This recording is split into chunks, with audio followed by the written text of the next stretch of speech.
Blood was pooling on the smooth linoleum floor of my secret underground clinic when the scariest man I had ever seen grabbed my wrist tight. His skin felt like ice from the freezer.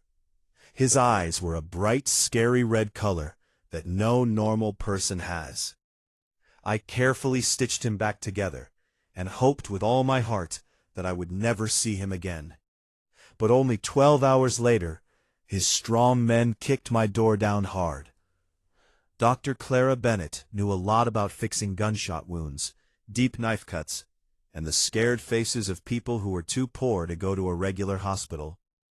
3 years earlier, she had lost her official doctor's license because of a big, unfair problem with a medicine company at New York Presbyterian Hospital. After that, she worked in a strong basement room in Hell's Kitchen. It was a place where people paid cash and asked no questions. It helped the city's forgotten people who had nowhere else to go. But nothing in all her years of fixing hurt people could have gotten her ready for the wild, rainy night that changed everything. The strong steel door almost flew off its hinges on that Tuesday night. The clock on the wall showed 2:14 in the morning. Heavy rain was falling hard outside, covering up the usual city siren sounds. Clara had just cleaned all her tools when the door crashed open. 3 men came inside, bringing wet wind and rain with them. They did not look like her normal patients, who were gang members or scared kids running away. These men wore fancy, expensive Armani suits that were wet from the rain. The suits probably cost more money than Clara paid for her whole year's rent. But the man they carried between them made the whole room feel heavy and important. "Clear the table right now," shouted the tallest man. He had very pale skin and spoke with a sharp British accent. Later, we would learn his name was Declan Reed. Clara did not waste time arguing. She saw how much blood was soaking the hurt man's nice silk shirt. It looked very bad. "Please lay him down softly," she said in a calm doctor voice. She quickly put on thick gloves. "What exactly hurt him?" she asked. The men lifted the patient onto the metal table. When the bright lights above shone on his face, Clara's breath stopped for a moment. He was very handsome, with strong, sharp cheekbones and black hair stuck to his wet forehead. But his skin was pure white, with no color at all, like a person in a morgue who was not alive. It did not look like skin on a living man. "The injury is a cut on the left side of his chest that went near the space around his heart," Declan said in a smooth voice. His eyes looked around the room fast, checking every door and window.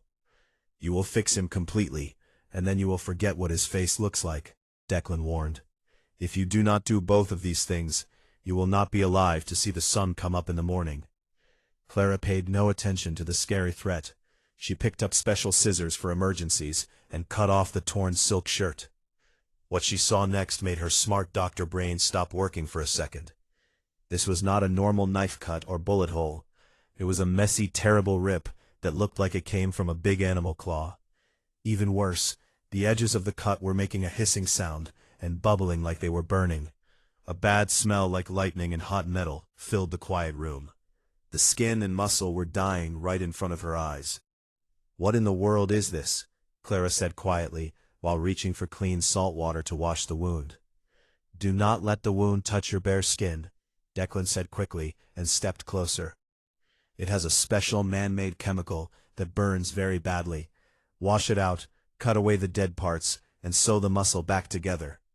Clara worked fast, using all her training and quick thinking. As she washed the cut with water, she looked at the machines she had quickly connected to the man. The heart monitor made strange, worried beeping noises. His heart was beating very, very slowly, only about 20 times in 1 minute. His body temperature was only 68 degrees, which is cold enough to kill most people. By every normal rule of the human body, this man should have been dead. But his chest was still moving up and down with small, painful breaths. Clara took a sharp knife and carefully cleaned out the burning, ruined flesh. The cut had left behind a shiny silver stuff that fought against her work. It was very hard. She spent 45 long, difficult minutes doing careful surgery to remove every bit of the bad material. During all that painful time, the man never moved or made a sound. He needed no sleeping medicine and showed no pain at all. Finally, Clara pulled the strong silk threads tight to close the muscle and skin. Right then, something scary changed in the room. The air felt heavier. The man on the table suddenly opened his eyes wide. Clara froze, with the needle still in her hand. His eyes were not like human eyes. They were deep, glowing red like hot coals. They looked old and like a hunter. For one quick second, when his mouth opened to breathe, Clara saw two long, very sharp teeth like fangs. Before she could think about how impossible this was, his hand moved faster than a snake and grabbed her wrist. His fingers were icy cold and strong like iron. The cold went right through her gloves and burned her skin. He looked straight into her eyes.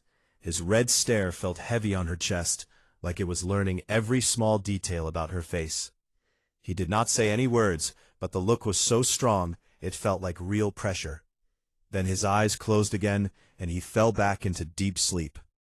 Declan stepped forward right away and put a big pile of $100 bills on the tray. It was probably $50,000. "You did a good job, Doctor," Declan said. His voice was now calm and cold instead of worried. "Remember what we agreed. You saw nothing." In just a few seconds, the three men picked up the sleeping stranger and disappeared into the stormy night. Clara stood alone in her clinic. The air smelled like lightning, old blood, and strange secrets. She looked at the machines, then at the bloody cloths. Her hands would not stop shaking. "Monsters," she whispered to the empty room. "I just did surgery on a real monster." For 2 whole days after that, Clara tried hard to tell herself that the red eyes were only her imagination. She said it was because she was tired, the lights were flickering, and she was stressed. She cleaned every inch of her clinic until it shone. She put the $50,000 in a safe secret bank account she kept for hard times. She tried to go back to her normal days, but she could still feel the freezing touch on her wrist like a ghost.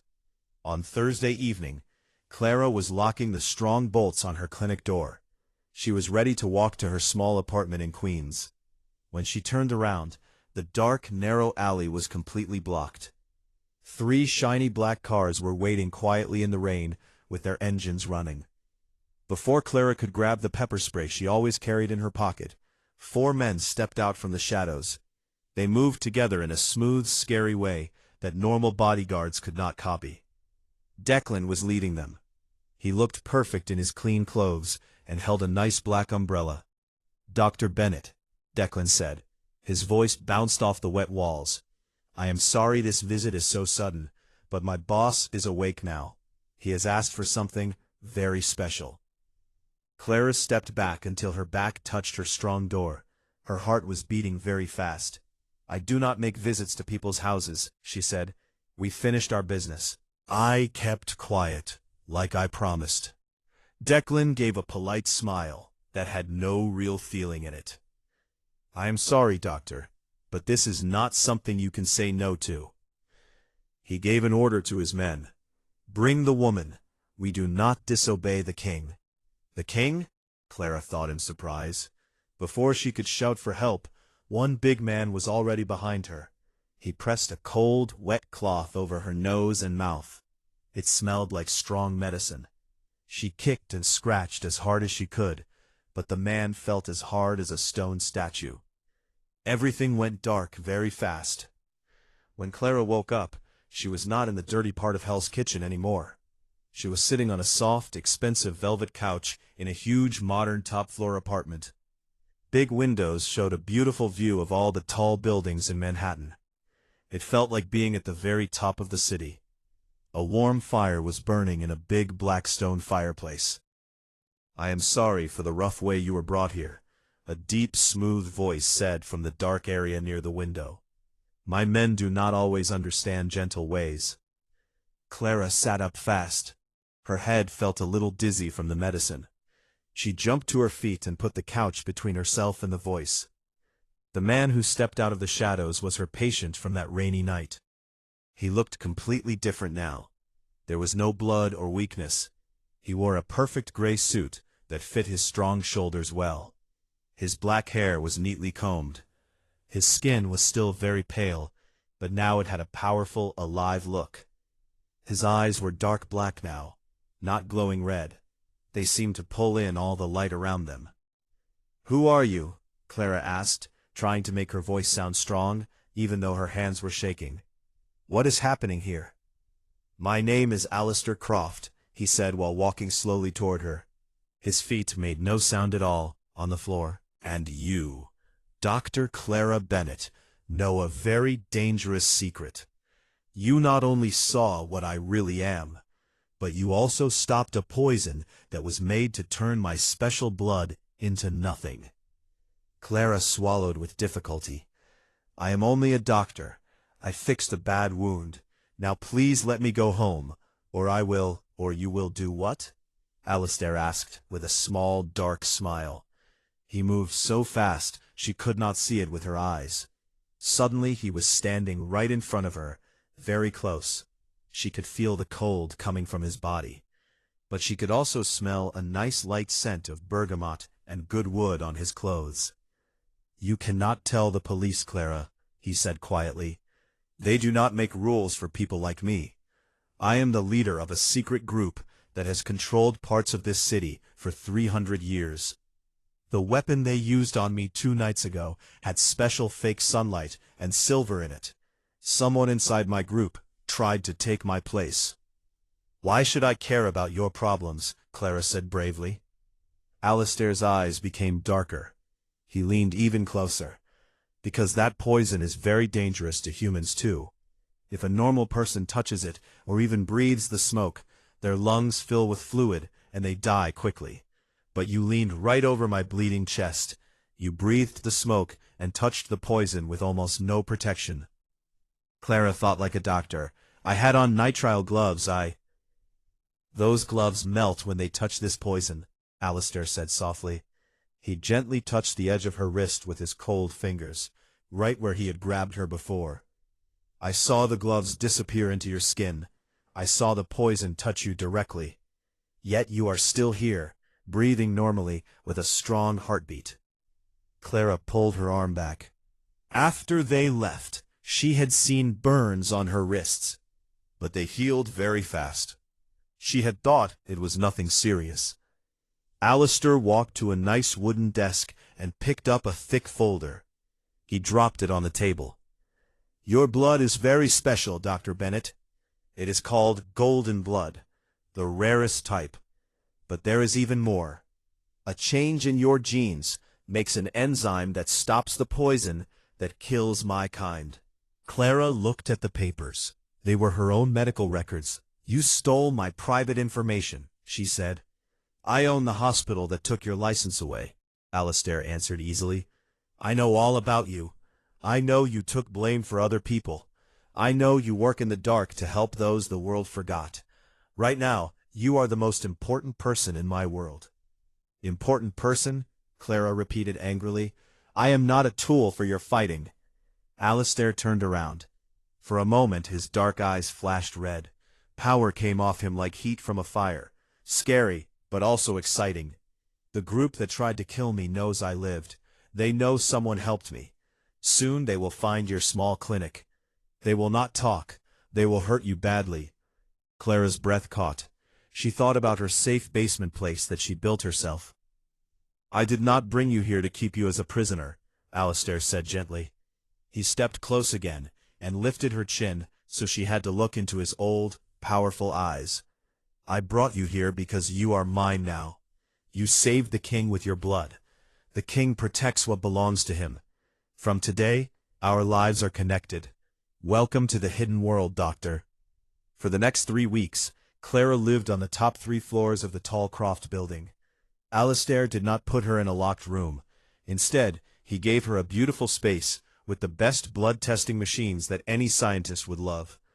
During the day she worked hard testing her own blood to find the exact part that made her safe from the poison. At night, she found herself in a thrilling, but dangerous time with the Vampire King. Alistair was hard to understand. He was very strict with his men, and planned carefully to destroy his enemies using computers. But when he came into her lab, he became kind and caring.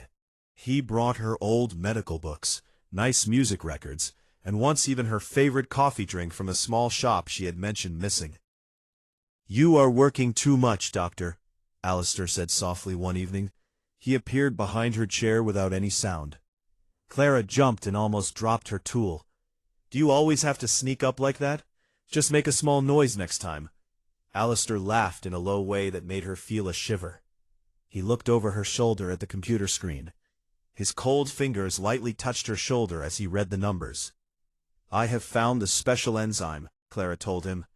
"It comes from a rare change in blood genes mixed with a special shape of proteins. My blood does not only stop the poison, it can also help make a medicine. If I study it more, I can make something that gives you short-term safety." Alistair's eyes lit up with strong hope. He turned her chair so she faced him. "You could let me walk in sunlight? You could protect me from their strongest weapon?" "Maybe," Clara said, feeling pulled in by his excited look. "But I need the exact recipe of the poison to make it perfect. Without that, it is only guessing." Before Alistair could answer, the big doors opened. Declan walked in quickly. He looked angry but controlled. "We caught a message from the enemy group," he said. "We now know who made the poison for Dominic Graves." "Show me," Alistair ordered in a cold, strong voice. Declan gave him a tablet. As Alistair read, a glass on Clara's table suddenly broke into tiny pieces from the power of his anger. Alistair turned the screen toward Clara. "Do you know this man?" Clara felt all the blood leave her face. Arthur Pendleton, her old boss from the hospital. The man who had blamed her for bad medicine tests, taken her license, and ruined her career. "Arthur," she whispered. "He is very smart with chemicals, but has no goodness in him. If the enemy paid him enough, he would make anything." Declan added more bad news. Pendleton had told the enemies about Clara's special blood. He had kept her old records. Now there was a big money reward for anyone who caught her. The room felt like it was spinning. The man who had taken her old life was now trying to take her real life too. Alistair stepped close and held her face gently in his cold hands. His eyes turned bright red again. "Listen carefully," he promised. "Pendleton will never hurt you. The enemy leader will be destroyed. But I must go tonight to break their main hiding place. You will stay here safely. The apartment is locked tight, with strong metal and special glass that blocks danger. No one can come in." Clara held his wrists. She was not sure if she wanted to push him away or keep him near. "If Pendleton is there, do not end him right away. Bring me his computers and notes. I need them to finish the medicine." Alistair smiled in a strong, dark way. "You speak like a true leader of this hidden world." He leaned down and gave her a soft, cold kiss on her forehead. "Keep everything locked, Declan. If anything happens to her, you will face the sunlight." The big apartment was too quiet after they left. It was 3 in the morning. Alistair had been gone for 2 hours. Clara sat in the lab, feeling heavy worry in her stomach. Something felt wrong. Pendleton was too careful to keep everything in one easy place. He always had secret ways out. Suddenly, all the lights went out. The computers stopped humming. The city lights outside disappeared. Everything became black. Then weak red emergency lights came on, making long, scary shadows. Clara's phone made a sound. One message from an unknown number said, "Checkmate, Doctor." Before she could think, a huge explosion shook the whole building.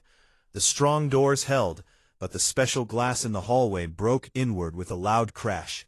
They had climbed up the outside of the 90-floor building. "Declan," Clara shouted. She grabbed the heaviest thing she could find, a heavy metal part from a machine. No answer came. Fast, heavy footsteps came down the hall. The lab doors were forced open. A man with yellow eyes stood there. It was Dominic Graves, the enemy leader. Behind him were armed men, and hiding in the back, Dr. Arthur Pendleton. "Well, well," Dominic said with an evil smile. "The little doctor who does miracles. You made my plan difficult by saving Alistair." "Come with us quietly, Clara," Pendleton said nervously. "Dominic will keep you alive. We can do big things and change who is strongest in this city." "You coward," Clara said angrily, while holding the heavy metal tight. "You ruined my life, and now you work for a monster." Dominic laughed. "I like your spirit. Take her. Take some blood to make her calm, then put her in a bag. We must leave before Alistair finds out the other place was a trick." Two men ran at her. Clara threw the heavy metal at the first man's legs. It made a loud cracking sound and he fell. But the second man was too quick. He grabbed her hair and pulled her back. Dominic came close with his mouth open, showing sharp teeth. "Such strong blood. I will taste it." As he leaned in, Clara's hand found the tray of syringes she had made earlier. They were filled with a strong version of her blood mixture. "It could make the poison work faster. If my blood fights the poison," she thought fast. "Let's see what happens when he gets a lot of it." With a loud scream, Clara hit the man holding her with her elbow. She grabbed a syringe, pulled the cover off with her teeth, and pushed the needle deep into Dominic's neck. She pressed the plunger all the way. Dominic stopped moving for a second. Then he screamed horribly. His veins glowed silver under his skin. Smoke came from his eyes and mouth. He fell and turned into burning ash on the floor. "What have you done?" Pendleton screamed, and tried to run. The other men dropped their guns in fear. Then a dark shape dropped from the ceiling. Alistair had come back. He moved like a fast shadow and ended the danger in only a few seconds. When he stopped, the room was quiet, except for Pendleton crying in the corner. Alistair looked at Clara carefully, to make sure she was not hurt. When he saw she was okay, holding the empty syringe, his strong, wild look became softer. "I told you," he said with pride and wonder. "You speak like a true queen." He looked at Pendleton. The old doctor fell to his knees, begging. "I have all the formulas and notes. Let me live, and I will give them to you." Alistair did not look at him. He walked to Clara, stepped over the ashes, took the syringe from her hand, and pulled her into a strong, cold hug. "Dr. Bennett," he whispered, "what does the doctor say should happen to this traitor?" Clara looked at the man who had destroyed her old life. She remembered the cold nights in her basement clinic, the shame, and the worry about money. Then she looked into Alistair's powerful eyes. She was no longer just a doctor without a license. She was someone important in this hidden world. "Take all his research," Clara said in a cold, clear voice. "And then, Alistair, tear him apart." Alistair's dark smile was the last thing Pendleton ever saw. After everything settled and the hidden world changed, Alistair took his full power as king.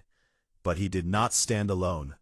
Dr. Clara Bennett, the normal woman who healed the king and used her own blood as a weapon, stood strong beside him. The hidden world had new leaders, and she wore her white doctor's coat with the marks of victory. This story teaches us important real things about science and life. Rare blood types like Rh-null, sometimes called golden blood, really exist and are very special. Only a few people in the whole world have them. They can help save others in emergencies, but also bring challenges. The story also shows how standing up with courage, using knowledge, and protecting what is right can change bad situations into strength. Learning about medicine, genetics, and bravery helps us face our own problems better in real life. It reminds us that even when things look scary or unfair, clear thinking and kindness, or justice, can win. If you enjoy this video, please give it a thumbs up, share it, and subscribe so you don't miss my next video.